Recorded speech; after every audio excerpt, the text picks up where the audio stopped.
Hi everyone! Welcome to the Empath Tarot. Another love reading, timeless and general. Take what resonates lang po. Maybe some part of the reading makaresonate kayo. Some part of it hindi. Totally makaresonate na parang kwento ninyo ito. Or hindi naman kaya dahil iba't ibang mga energies. Ganun din po, medyo maganda-ganda na ating pakiramdam. Maraming salamat po sa inyong mga dalangin. Kaya balik po tayo. Sa general reading po muna, hindi po muna ako tumatanggap ng mga personal reading. Okay?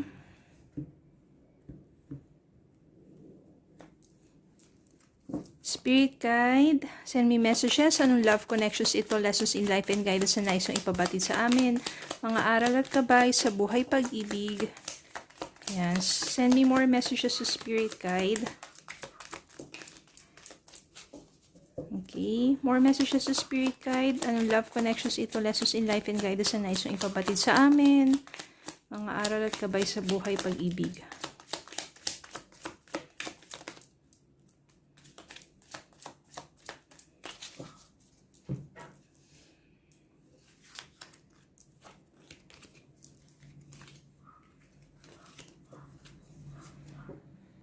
Meron po tayong Three of Wands,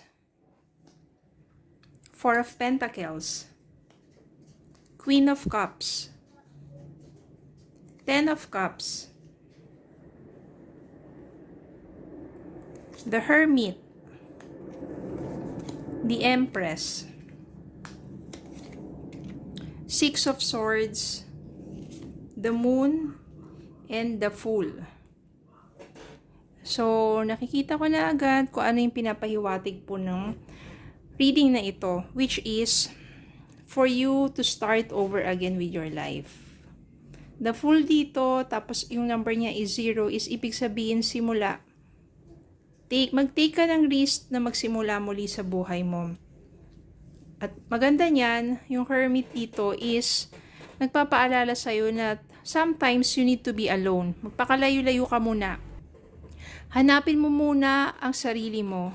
Hanapin mo muna ang nais talaga ng puso at isipan mo. Ibig sabihin, Hermit din dito is spiritual reflections. No, mas maganda minsan, lumayo muna sa social media, kahit sa mga kaibigan, yung time lang to reflect. Ano ba nangyari? Bakit naging ganito ang buhay ko? Bakit nagkaganon ang inyong relasyon? Kasi maaring ang relasyon ninyo, no, maaring yung person mo ganid, makasarili, overly protective din. Hindi rin magaganda mga negative obsession na yan. Overly protective, ibig sabihin masyadong seloso, lahat na lang pinagsiselosan, wala sa lugar, nasasakal ka na. Pagdating sa pera, masyadong ganid. Minsan ikaw pa pinagbibintangan, no? Pinagastos mo sa ibang ganyan, person. 'Di ba? Yung mga tamang hinala. So, masyado ka nang nasasakal, masyado kang kinokontrol, hindi ka naman puppet. Sa isang relasyon dapat give and take, dapat two-way, pero doon siya lang at nasakal ka na. Sobra. Kaya naman mas minabuti mo, the Empress, alam mo dito sa deep within you, malakas ang intuition mo na hindi masaya. Kaya kailangan mo nang kumawala.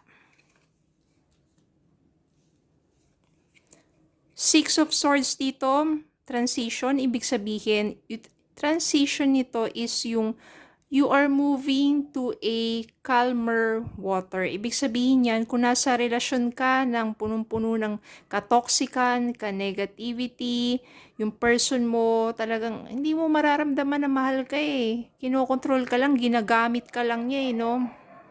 Yung ginagamit ka niya, yung mga sabihin natin sexual desire lang or ginagamit ka lang niya sa ibang bagay. 'Di ba? Hindi maganda. Kaya you are moving into calmer water. Ibig sabihin dito, you are moving on na. Nagmo-move on ka na kasi nilayo mo na yung sarili mo sa taong yon. Mahirap kasi syempre kala mo mahal ka niya eh. Hindi pala, ginagamit ka lang pala niya sa sarili niyang kapakanan, sa sarili niyang desire, sa sarili niyang mga intention lang.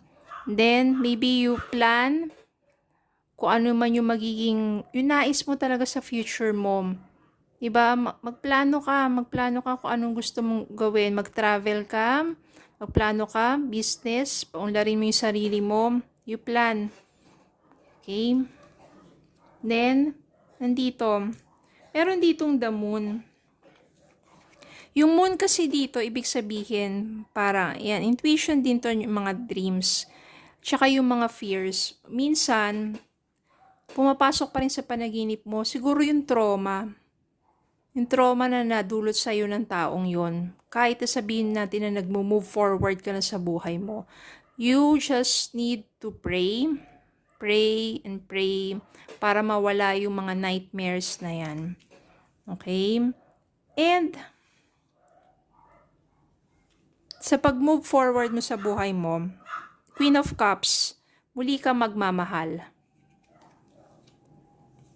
At yung mamahalin mo na yon, ito ang kahahantungan ng inyong magiging relasyon. Ibig sabihin, yung magiging bagong person mo will lead you into a happy family.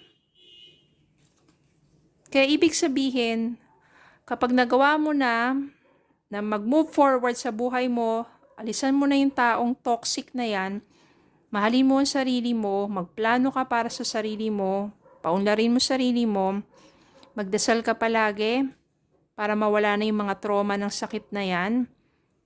Queen of Cups, muli ka magmamahal at makakamtan mo isang napakaligayang pagsasama with someone na you truly deserve.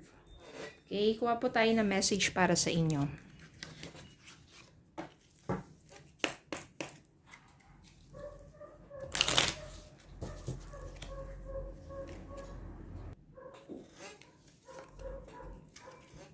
Open yourself to love. It is safe for you to let your heart be seen. Don't be scared. No, kapag nakapag-move forward ka na, just open yourself to love. Yung iba kasi natatakot ng buksan muli ang kanilang puso para magmahal. No, just open yourself to love. Dahil kung hindi, paano mo mamimit si someone that you deserve? Diba?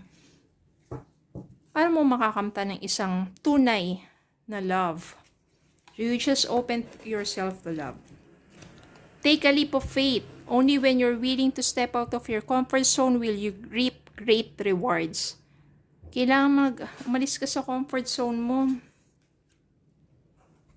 Kasi yung iba dyan, comfort zone na lang nila yung mga person na sabihin natin, akala nila, di ba, pag kunwari nilapitan, pinakita ganito intention, hindi pa kinilala mabuti, o di, sasagutin agad, mahuhulog agad.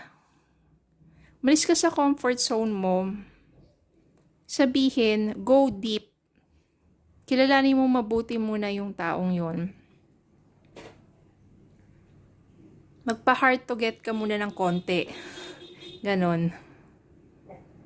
Yung iba rin po, kahit sinasaktan na, kasi bini-brainwash na ginagaslight na ng person nila Wala nang iba magmamahal sa'yo, wala nang ibang tatanggap sa'yo, wala nang iba.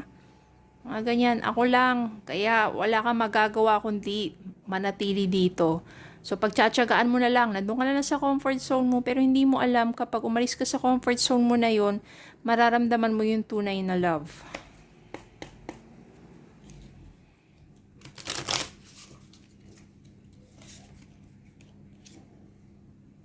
Heed well. Good news from the Cavalier. Impassioned views promise good cheer. Sadness that hides veiled in the day, once disguised, soon flies away. Cavalier. So, ibig sabihin, no, meron talaga dyan nakatagong good news para sa'yo. Once you move forward with your life, malis ka sa toxic person mo, magkakaroon ka ng blessing. Yung sadness na nandyan pa rin sa araw mo, no, mawawala na yan. Dahil mararamdaman mo na yung love. So, yun lang po. Maraming salamat po for watching. Please don't forget to like, share, comment, subscribe, follow in Facebook and YouTube. Have a good day po and God bless. Again, maraming salamat po sa inyong mga panalangin.